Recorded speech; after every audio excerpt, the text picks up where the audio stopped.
Hey,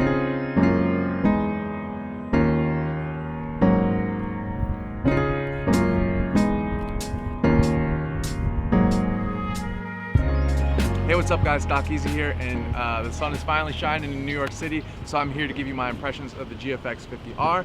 I got this camera about 2 weeks ago and I haven't had the chance to take it out and shoot any street photography, so I'm pairing it with the 63mm lens today, which is about a 50mm equivalent.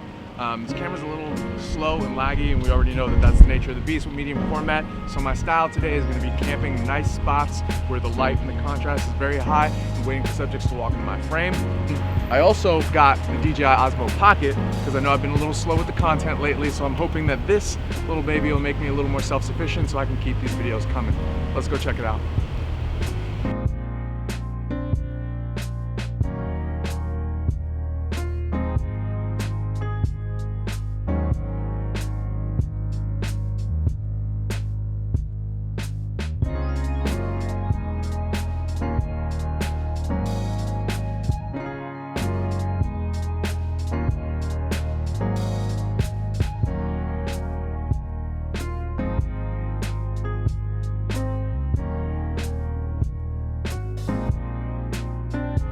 Go ahead, yeah. One more.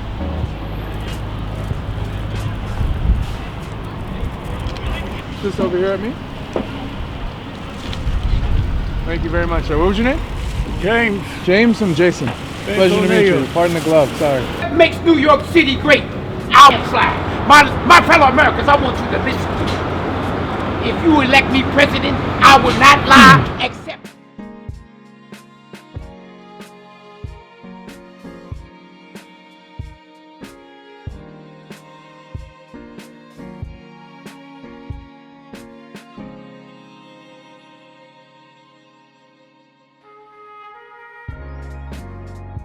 Okay, so one thing I noticed about the GFX autofocus is that it's perfectly acceptable. It works just fine, except once it locks, it takes a while for the shutter to actually kick in. So what ends up happening is if you focus on the subject that's coming towards you, by the time the shutter actually fires, they're usually past the focal point. So what I'm gonna do now is I'm gonna switch the camera into continuous focus so I can hold the button and just track subjects as they come closer to me. This way, when they're in the spot that I want them to be in, I can just fire the trigger, and we're gonna see if that works, because right now I'm missing a lot of shots because people just walk past the focal point, the focusing point. Let's try it out. Now I turned the AF mode to zone focusing, and I got the camera on continuous tracking because I want to see if the autofocus can keep up with moving subjects, because using single focus is not working. As I said before, people are moving past the focusing point and I'm missing a lot of shots. So I'm just going to walk through a crowd of people with no composition in mind, and I'm just going to track them and fire off random shots and see how it looks. Let's go.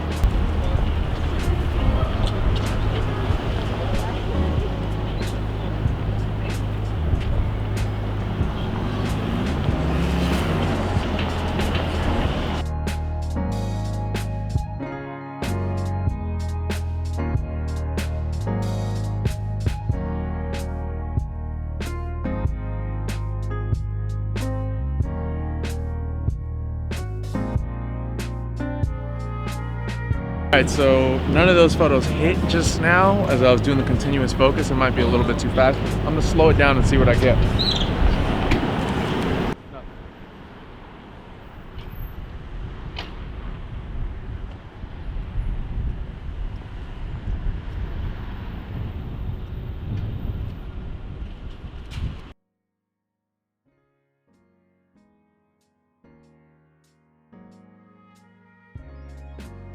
Okay, so I'm looking at all the pictures I just shot in about 20 frames on continuous tracking and zone focusing. Normally what I would do in my X Pro 2, X100F, and it tracks subjects really good as you're walking straight at them, but about 20 shots miss. So again, I think I'm gonna have to revert back to what I said earlier about camping out great locations and letting subjects walk into frame as opposed to trying to be quick with this camera, because it's probably just not gonna work. Okay, so we're gonna switch it up completely right now. As I said, the autofocus is just not fast enough for tracking people on the streets in the style of street photography that I do. So right now I'm gonna switch the camera into manual focus, and I'm gonna zone focus. I'm gonna pre-focus my exposure right now and let people walk in. We just came to a really nice spot, which is this really beautiful yellow highlighted mesh from the construction site. I'm gonna camp this area and let some people walk in my frame while I'm using a manual focus technique, all right? Let's get it. Now we just wait.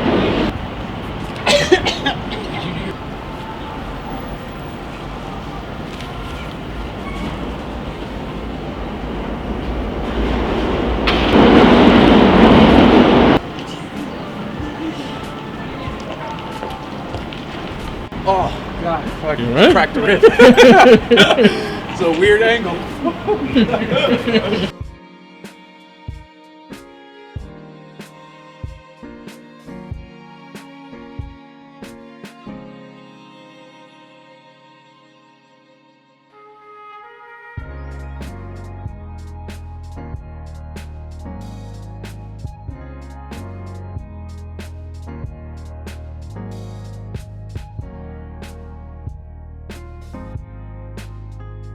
Okay, those shots were kind of cool, but obviously none of the subjects were that interesting, so I'm just gonna wait here a little bit longer and try to get a character that's a little more interesting. Maybe they're wearing a hat, maybe the body language is a little bit more different or more pronounced, so I could differentiate between their parts of body. Because if they just look like a black blob, it's not that good of a photo. We want somebody that's swinging their arms or maybe wearing like a nice cool hat, so let's camp it a little longer.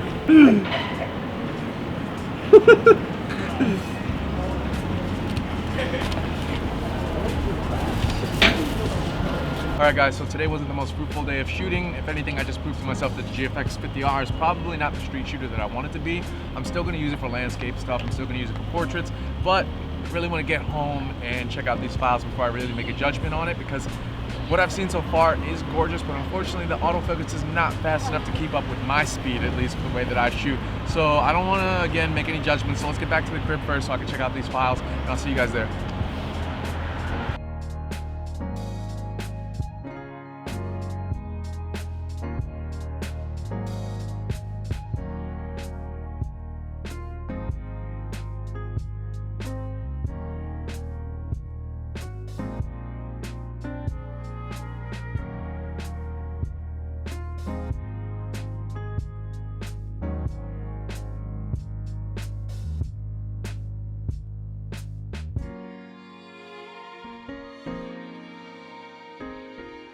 What's up guys? So obviously I shot that segment a couple months ago, and unfortunately I wasn't able to end the video properly. When I shot that and I watched it, edited it, and reviewed it, I realized I didn't feel complete to test the camera like this. You can't just go outside and shoot street, so I wanted to set up a nice portrait shoot with this. Unfortunately, I learned a lesson the hard way. I did everything I needed to do, the normal process that you go in when you set up a photo shoot. I found a model on Instagram and rented a space, yada, yada, yada. The photos came out gorgeous. The camera shoots incredibly in a studio circumstance, and unfortunately the model did not feel comfortable with me using the photos in the end, even though I had put in 20 plus hours into the entire shoot, plus money and editing and all those things. She felt uncomfortable with me sharing it, which leads me to a really good point. You should always have someone sign a model release, because it sucks to work that hard for some images and then have someone decide that they don't want them to be used anymore. It sucks to work that hard for something and then for someone to decide. It's really difficult to invest that much into a shoot and then have someone decide that they don't want the images to be used anymore. But that's another long story I won't get into. But lesson learned is model releases. Even if you think that you can trust the person and they're excited about the images and there won't be any issues, you should always get a model release just to save yourself, because it is your work and you are putting in all the effort for these images that you create and what you want to put out into the world. So protect yourself and now always have someone sign. So unfortunately I can't end the video the way that I originally intended to, so I'm gonna have to do another shoot sometime just to show you guys what this thing is capable of in the studio. Luckily there is one file that I can show you guys that's okay for me to use, because she posted on Instagram. I posted it already on Instagram. I'm not gonna use the rest of them. They're all going in the trash bin. So I learned my lesson there. Here it is now.